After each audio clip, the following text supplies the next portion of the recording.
Hilmi. I'm a local resident that lives in the area, and I'm co-owner with my wife of Starfish and Coffee. What connections do you have, if any, with Palmer's Green? Well, I've lived here all my life, literally. I grew up here. You grew up here? Yeah. Oh, I grew up on Dirt Road, actually, just 2 roads away from here. And as a kid, I used to do the paper round on my roller skates for the local newsagents just down the road here on the parade when I was about, I think, 9 years old. And then I went to the local school here, Winchmore School. I lived here for about, I think, 25 years, until I found a new career. And at the time I was doing West End shows, musicals, and I used to dance for people like Madonna, Justin Timberlake, and all the big artists. So I went all around America for a few years, came back, met Ingrid, doing some West End shows, and we moved back into the area after living in central London because we had 2 little beautiful girls, and we wanted to find a place that felt like we could actually be a family and feel comfortable, and we moved back into Palmer's Green. We now live here again after about, I think, 10 years. And while our girls go to school across the park at a local school, we decided to open something up in the area to make our life a bit more sort of easier, really, more than anything. Ingrid was actually in the theatre doing Phantom of the Opera for about 8 years, and I was filming. And we had this transition, whereas I would work during the day, and then she'd go to the theatre in the evening, and I'd put the girls to bed. And we did that for quite some time when we got a bit tired of it. So we had to find something that we both could do, and at the same time stay in the area. So this was the answer, really. We found a reason, and this was a reason. Starfish and Coffee came about, basically, we had an idea at the time that we wanted to do a mobility coffee cart with the old Italian Piaggios, because I'm half Italian. And 8 years ago, I wanted to do it then, and we didn't do it, and I kind of bit my tongue after for not doing it before it started happening.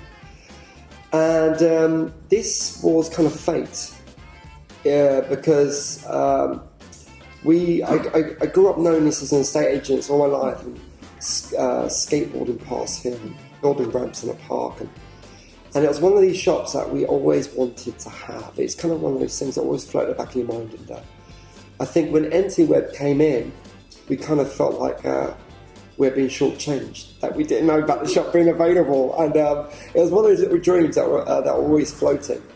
And at the time, I bumped into NT-Web, and I know them well because my dad was in a care home, and his dad owned a care home, and I was looking after my dad for 8 years, and so we've got a lot in common. And it just so happens at the time that he said to me that he wanted to move the shop, let go of the shop, and move forward. And I think it was fate, because at the time we were thinking about this. The same time as we were thinking about this, we were thinking where we could do this project, and we didn't know where to do it. So when this happened, straight away I ran home, I told Ingrid, and I said, "You're not going to believe that this shop is available." And it was an exciting time, because we went, what do we do now? It's available, we can take it. How do we do this? And then one day we had an opportunity, somebody came forward and said, this is something that would do really well. Within, I think, the space of 4 weeks, we got our loan. At the same time, we were thinking about what to call it, and it was coming from all the random names from House on the Hill, Bean, being a coffee bean, and Starfish and Coffee was a song I just heard. And I didn't know what it meant until I heard it during the business plan. And when I heard it during the business plan, it made perfect sense to call it Starfish and Coffee.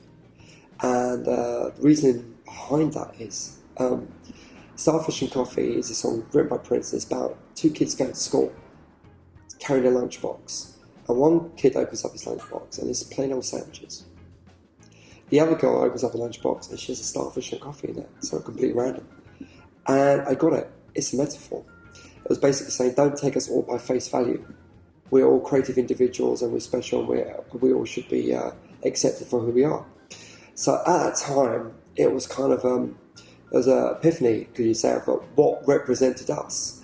So everyone that came through that door, the Starfish and Coffee brand went into Starfish meaning the person. Who are they? So everyone came through that door, they were the Starfish. Whether it be a person who's retired, whether it be a kid on a skateboard, whether it be someone with a dog, whether it be a mum, dad, whatever it is, even a plumber walking through that door sitting in their builder's rags.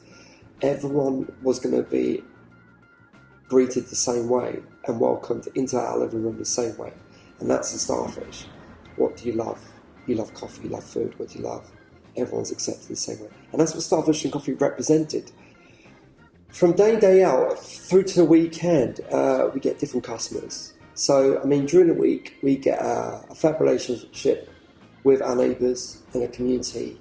Everyone walking in, from people that I used to walk past and not say hello because I didn't know them, to every day saying hello and welcoming people and actually discussing and actually talking about what people get up to. I guess in some sense, it's a real good social hub. Everyone's got to start socialising on a much grander scale than before, through parents coming in with their prams, coming in for a glass of Prosecco, something completely random, to a dad coming in and having a great coffee and a child's coming out, what you want. Everything happens on a social level. And while it's going on during the week, we get people coming in who want to do things. So we get ideas coming, like we get little pop-up shops, we get people coming in with their ideas. They want to do a book reading seminar, they want to do a little art class with kids or something. It really welcomes people coming in working instead of sitting at home on a laptop, or actually networking with the community. Through driving through that, we actually start to do what we do at the weekend, what we do best is we serve our neighbours at a much grander scale. So we're packed Saturday and Sunday day, and then in the evening times over, we have live music, we have events. So through my background, I'm booking in groups, singers, bands on a regular basis that generally won't get a chance to play live because they have to go through this whole fiasco of getting a booking agent and doing all this. And some people just have short dreams that they're not really living. And that's the point of this platform, is making an opportunity for other artists to create and expand and grow as an artist, whereas they can perform at their best level. So when they do choose to perform outside of this place, they're awesome. So what happens is you get people who have got normal jobs, or they're retired, and they wish to perform something sometimes on a Friday or Saturday night. And all of a sudden they're getting people in and start getting claps, and all of a sudden they're feeling alive again. You know, it's that sort of level. And then we're bringing a community of young people, like teenagers and 20-year-olds, who are coming in like an open mic, and they're doing their own rap music, and they're performing. I'm bringing people in like EMI, record dealers, and all these sort of companies, and they're hearing them. And for the first time, they're signing them up for contracts, record contracts. Same time, you're getting people like X Factor who are watching on social media, and they're signing people up from our social media straight into the program with the audition. So social media has really played a part in giving people an opportunity they wouldn't normally have. On top of that, we've got people like Culture Club, who rehearse 3 doors away, Boy George, coming in, starting to sit down and have a coffee, and starting to listen, starting to network with people who are starting off. And then we've got people who are head designers of Topshop, Marks and Spencer's, living on these few streets, who are coming in and then conversing with people who are starting off as fashion designers, and they're starting to work together. So that's what we're doing here. The aim of our goal through the daytime and the nighttime is to get people of all different artistic backgrounds, whatever it may be heard, and at the same time to network and to grow. And from that side of things, we've also got this amazing artwork, which is behind me now. And this is Claire, a local artist. She's a fascination of concrete architecture. She's another mother, working mother, who gets to exhibit one piece of artwork with a big art fair. So we've got artists who are well known to people who are just starting off, exhibiting here every month. Our aim is to change it every month to give people an opportunity to exhibit on this wall. And from £45,000 per piece, who are exhibiting in Charlotte Street, West End, we've got down to £150 a piece. The whole point is to change the medium and change people's perception on what the talent is in the area and what is achievable. through that, a lot of people haven't been able to exhibit because they don't have this grand, vast scale of work. They don't have this incentive to grow.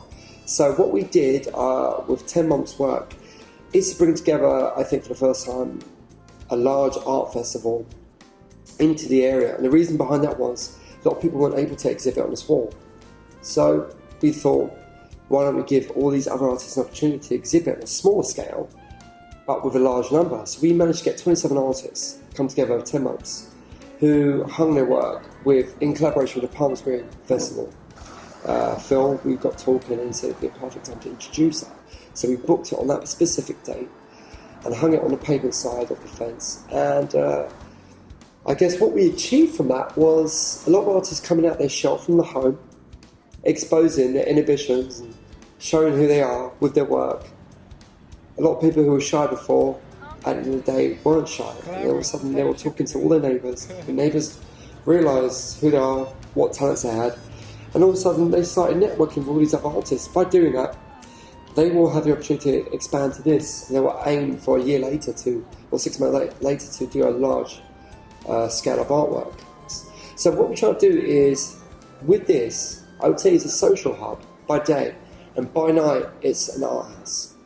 An art house has been very beneficial for Ingrid and I because it's something we're passionate about, as well as what we do by day, which is roast coffee, which we roast with Department Coffee, which is a massive company in central London, and these guys are awesome.